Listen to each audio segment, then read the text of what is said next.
All right, everybody, welcome to the Snow Day High Middle Ages. Probably not going to see you guys until Monday, so we'll try and keep this to about a half hour. We'll do one every day. We're out. I've got the bread maker going. Hopefully you're all warm and cozy. And here we go. We're picking up with the Crusades. Before the first Crusade, there were all the different nobles in Europe were constantly fighting amongst themselves to gain more power. More land, more fiefs, more territory. And the Crusades simply offered the Pope a chance to get the warring knights, the nobles, out of Europe. We'll go and we'll attack the Muslims, we'll attack the Seljuk Turks, and this way the Christian nobles could focus on an external enemy.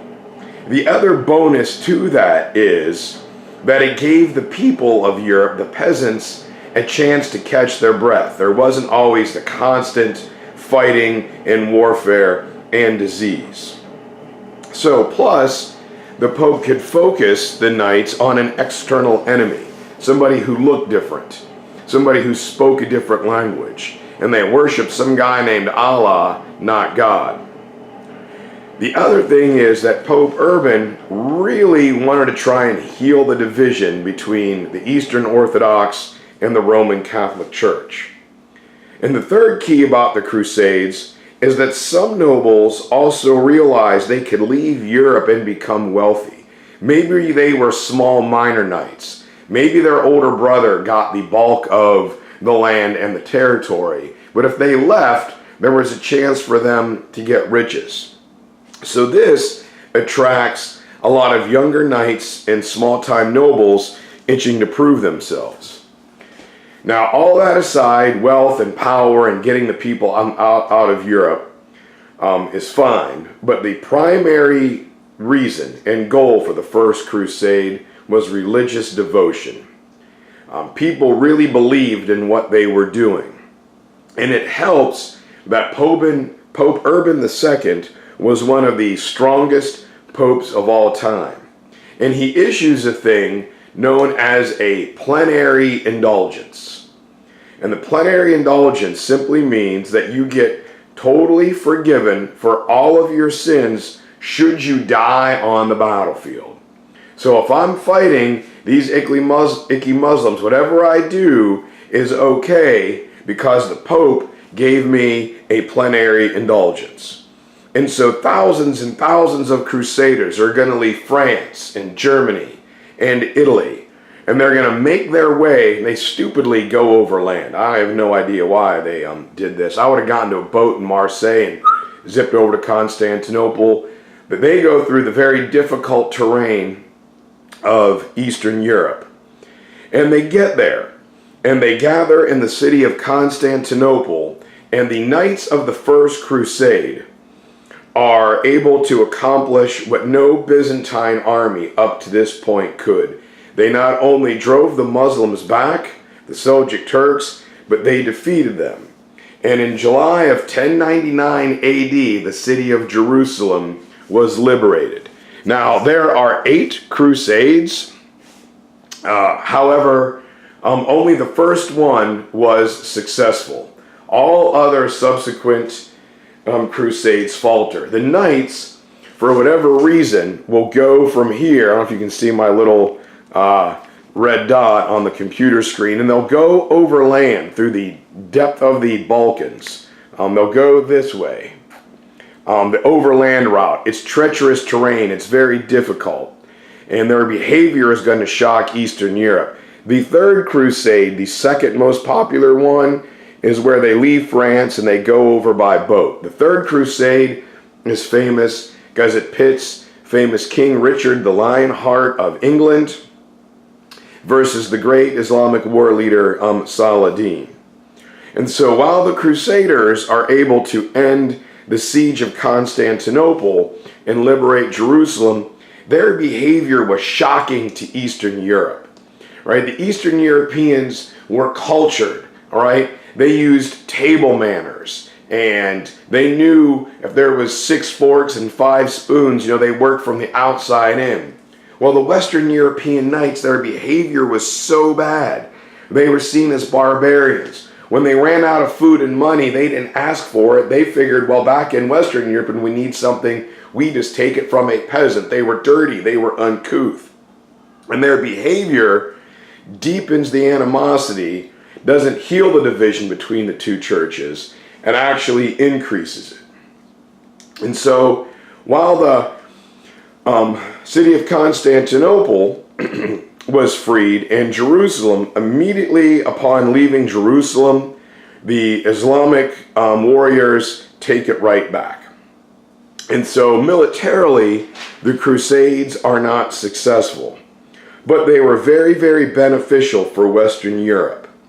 For the first time in nearly 600 years, for the first time since the fall of Rome, they had outside contact.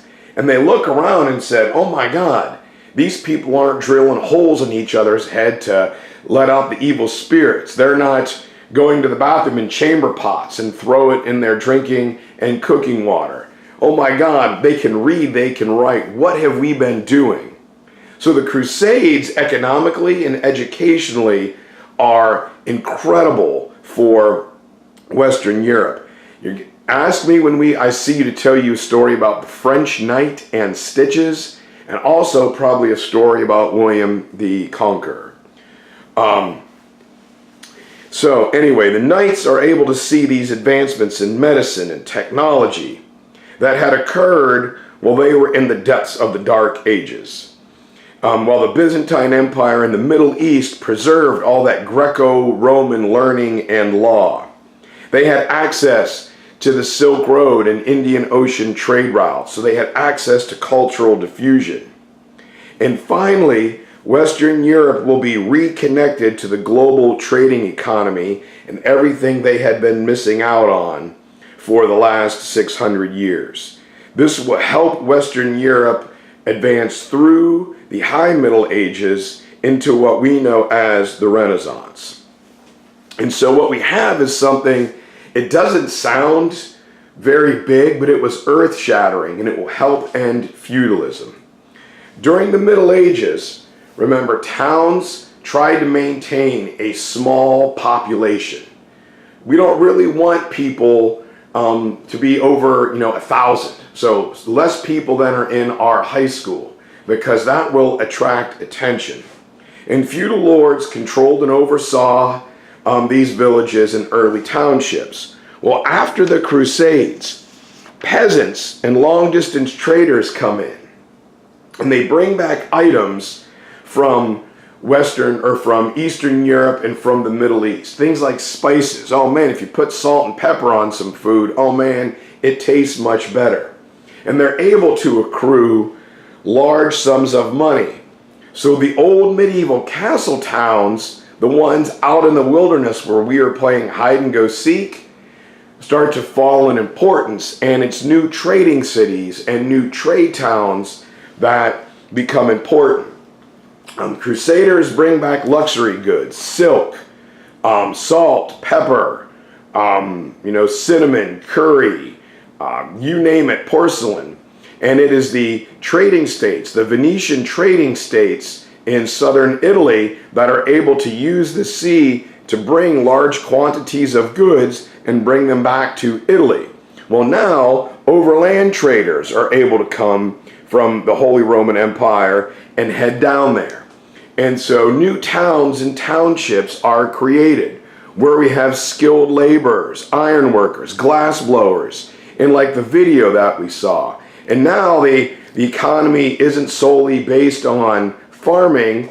We now have access to manufactured goods. And so wise lords began to create towns, all right? Whereas before, the king would give land to a noble over here, and the noble would provide him with soldiers for protection, and the peasants worked the land to pay rent in money. Well, now a wise lord, instead of farming, will charter a town, and he will begin to collect money and skilled artisan goods. So he's going to develop a new economy. Skilled workers and merchants would be allowed a town charter. And ask me what a charter is when I see you, and I'll explain it. It's like renting a car, all right? You charter a car. It's somebody else's property. They just let you use it. Well, you could live in a town as long as you agreed to live there, and part of your proceeds, part of your money goes to the Lord. The Lord guarantees you protection as long as you work for him. And so it's very similar to feudalism in a way, but it has earth-shattering ramifications. Now, living in a town was great if you're an artisan, if you're a butcher, a baker, a candlestick maker, because your skill will give you a small bit of independence. As long as you got your work done, as long as your bread was baked, as long as your, horseshoes were made, you could do it at any time. This is in contrast to the peasant laborers who have to work all day, every day, from dawn to dusk. So a smart lord began to acquire skilled workers. Now, this very same thing happens in Japan with the old samurai families, like the Hondas and the Toyotas. Let's get a group of highly skilled laborers, put them in a town, and we can use them to make money. If you make something that's valued by other nobles, now we can generate income.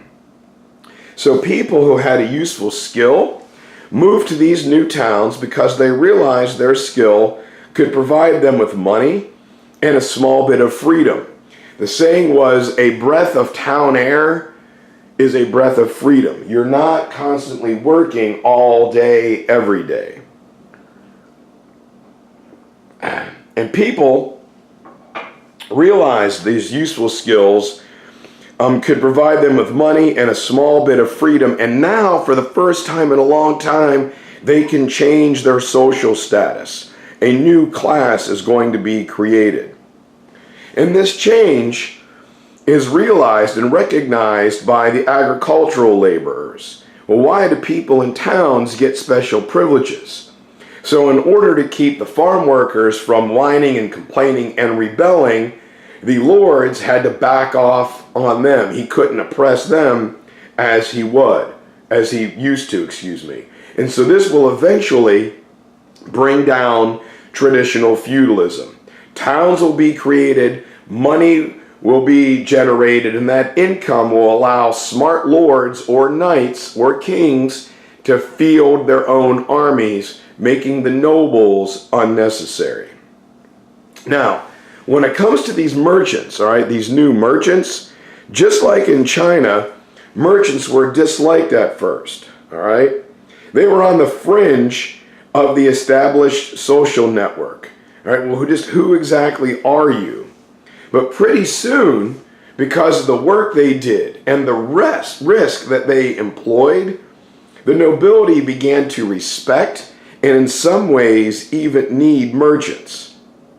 Now, early merchants were probably very poor peasants, and their life was miserable, right? I'm going to be out here farming, working sun up to sundown, barely eking out a living. But if I take a chance and I leave and I make it down to the Middle East, to Mecca, to Jerusalem, one time, and I bring back trade goods, I will have more money than my wildest dreams. And what do I have to lose? Worst that happens is I get killed. Then I can go to heaven because my life pretty much sucks anyway. So these very poor peasants begin to take solace in the fact that they traveled in groups and they assumed the risk of being killed or captured on the long journey. No matter what happened, it was better than being stuck on the manor. They're either going to come back rich or they're going to die and go to heaven. And so it is these merchants that will slowly break down the idea of the castle isolation system, where lords were self-sufficient within their castle walls. Merchants now travel the trade routes, the old Roman roads throughout Germany, throughout Italy, and France, and Spain, and England. And they formed organizations or guild. When you guys see me again, I'll explain the guild system. It's pretty simple here. Hang on a sec. Playing out in the snow.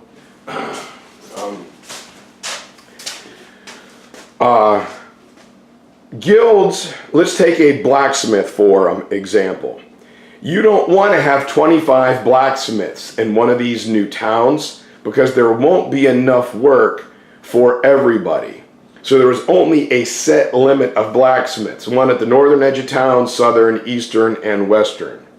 And what they did was they create these new forms of government where they agreed on the quality and a price of an item.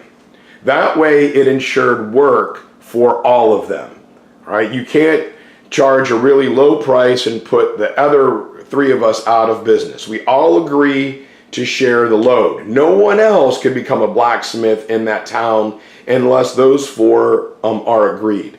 Ask me about that next time I see you. I'll explain it in a little more detail. So these guilds are going to become economically powerful enough to knock down the old ways of doing things. Tax tariffs and charging the use of roadways.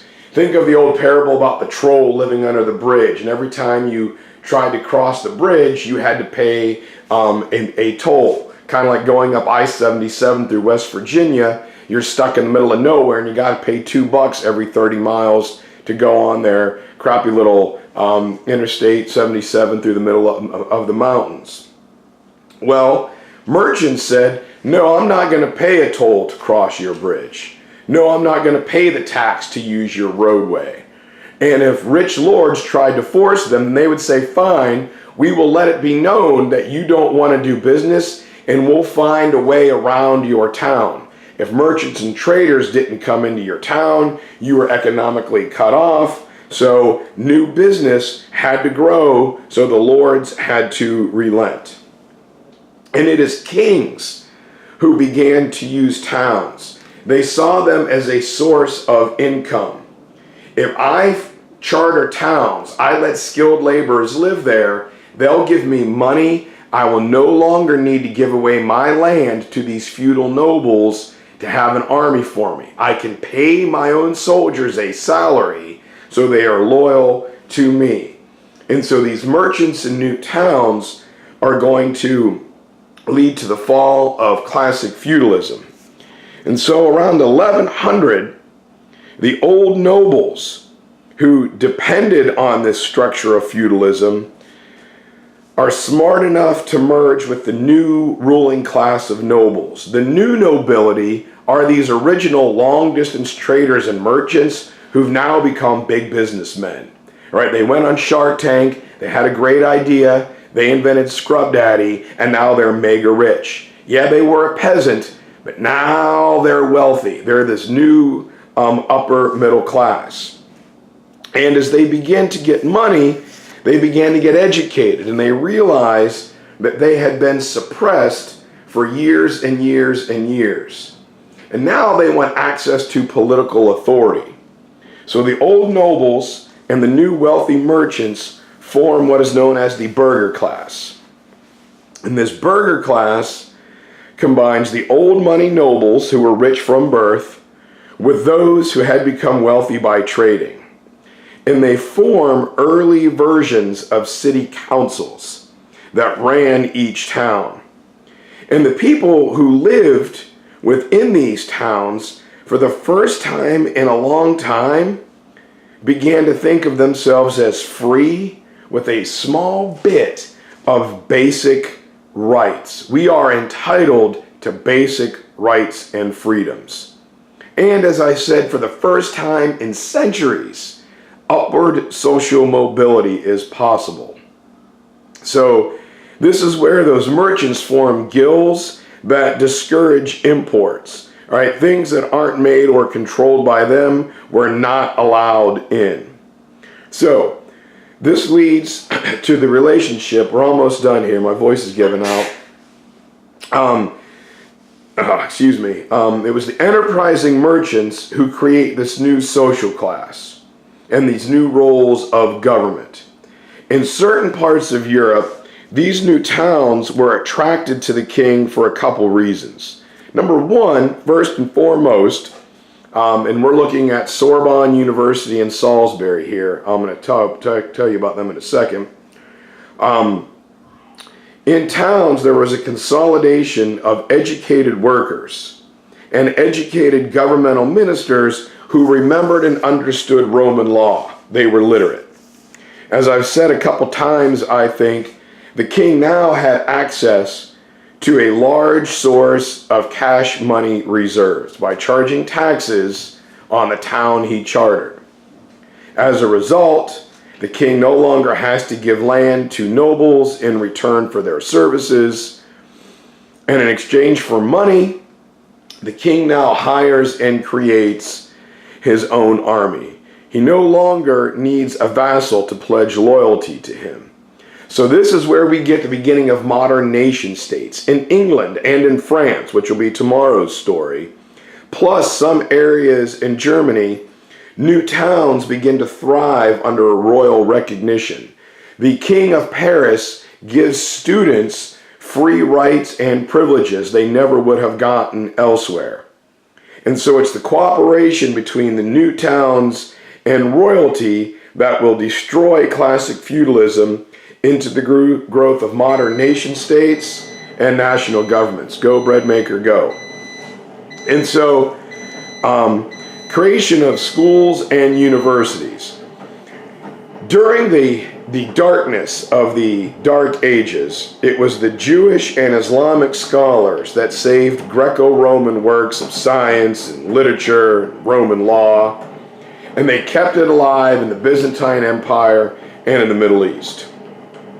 Well, after the Crusades, Western European scholars will travel and they will gather this knowledge and they will use it to create a rebirth in learning and create schools and universities to finally educate young students. So the top photograph there is Sorbonne University on the Isle of Paris, Isle de Paris in Paris. Down below that is my favorite little town in England known as Salisbury, with the famous Salisbury Cathedral. Salisbury is in the middle of what you think of as nowhere, but it was a key economic area between London and the southern coast. It is a beautiful little town right outside of Stonehenge that was created here in the new Middle Ages.